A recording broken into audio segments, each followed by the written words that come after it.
கர்த்தரும் இரட்சகரும் ஆகிய இயேசு கிறிஸ்துவின் நாமத்தினாலே யாவருக்கும் வாழ்த்தலை தெரிவித்துக் கொள்கிறேன். நிறவெறிக்கு எதிரான குழந்தைகள் மாநாடு ஒன்று நடந்தது. வெவ்வேறு இனத்தை சேர்ந்த குழந்தைகள் ஒன்று கூடி அந்த மாநாட்டிலே பலவிதமான திறமைகளை வெளிப்படுத்தினார்கள். பலவிதமான பேச்சு போட்டிகள், பலவிதமான கவிதைகள் இப்படி சிறப்பாக நடத்தி சந்தோஷமாய் கொண்டாடினார்கள். அந்த மாநாட்டிலே 16 வயது சிறுமி ஒருத்தி ஒரு கவிதையை வாசித்தாள். அந்த கவிதை இப்படி இருந்தது. கூட்டத்திலே எனக்கு அருகே ஒருத்தி இருந்தாள். அவள் தன் கடவுளை நோக்கி பிரார்த்தித்தாள். அந்த கடவுள் என்னுடைய கடவுள் அல்ல.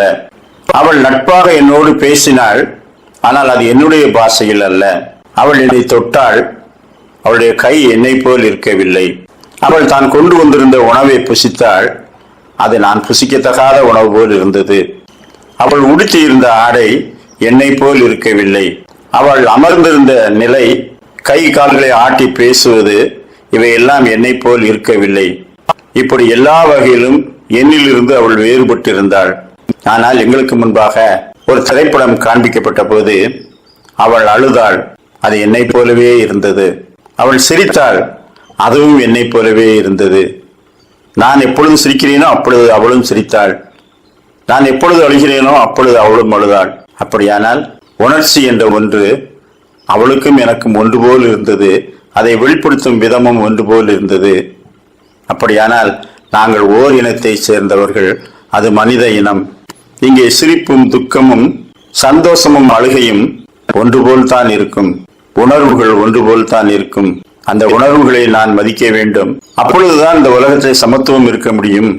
புற அடையாளங்களை கொண்டு நான் அவர்களை மதிப்பதும் அவர்கள் என்னை உயர்வாக நினைக்க வேண்டும் என்று நினைப்பதும் எவ்வளவு தவறானது என்று நான் உணர்ந்து கொண்டேன் என்று எழுதினாள். ஆம், சுகமும் துக்கமும் மனுக்குலம் எல்லாருக்கும் ஒன்று போல் தான் இருக்கிறது. எல்லாரும் தங்கள் குடும்பங்களை நேசிக்கிறார்கள். எல்லாருக்கும் நண்பர்கள் உண்டு. மனிதன் எதை கண்டு பயப்படுகிறானோ அதை கண்டுதான் எல்லாரும் பயப்படுகிறார்கள். எதை கண்டு பச்சாதாபப்படுகிறானோ அதை கண்டுதான் எல்லாரும் பச்சாதாபப்படுகிறார்கள். அழுகையும் சிரிப்பும் யாரும் கற்றுக் கொடுக்காமலே அவர்களுக்குள் இருந்து வெளிப்படுகிறது. அப்படியானால் நாம் ஒரே இனம். எனவே இனவெறி என்ற ஒன்றுக்கு நாம் இடமளிக்காமல் நாம் ஒருவரை ஒருவர் நேசிப்போம் என்று அவள் கூறி முடித்தாள். 1 கொரிந்தியர் 12 12-13. எப்படி எனில் சரீரம் ஒன்று, அதற்கு அவயவங்கள் அநேகம். ஒரே சரீரத்தின் அவயவங்கள் எல்லாம் அநேகமாயிருந்தும் சரீரம் ஒன்றாகவே இருக்கிறது. அந்த பிரகாரமாய் கிறிஸ்துவும் இருக்கிறார். நாம் யூதராயினும் கிரேக்கராயினும் அடிமைகளாயினும் சுயாதீனராயினும் எல்லாரும் ஒரே ஆவியினாலே ஒரே சரீரத்திற்குள்ளாக ஞானஸ்நானம் பண்ணப்பட்டு எல்லாரும் ஒரே ஆவிக்குள்ளாக தாகம் தீர்க்கப்பட்டோம். நம்மை மீட்டுக் கொண்டவர் தேவகுமாரன் தம்முடைய சுய ரத்தத்தினாலே அவர் நம்மை தம்முடைய பிள்ளைகளாக சேர்த்து கொண்டிருக்கின்றார். இந்த ரட்சிப்பு எல்லாருக்கும் பொதுவானது. யூதனுக்கும் கிரேக்கனுக்கும் வித்தியாசம் இல்லை.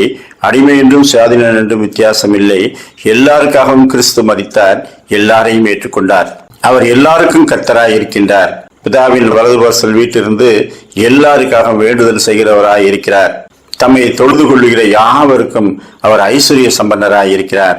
எனவே கிறிஸ்துவுக்குள் நாம் அவயவங்களாக ஒன்றிணைக்கப்பட்டிருக்கின்றோம். ஒருவர் மேல் ஒருவர் கரிசனை உள்ளவர்களாய் வாழ்வோம். அப்படிப்பட்ட நல்ல சிந்தனைகளை கர்த்தர் தாமே நமக்கு தந்தருள்வாராக. ஆமேன்.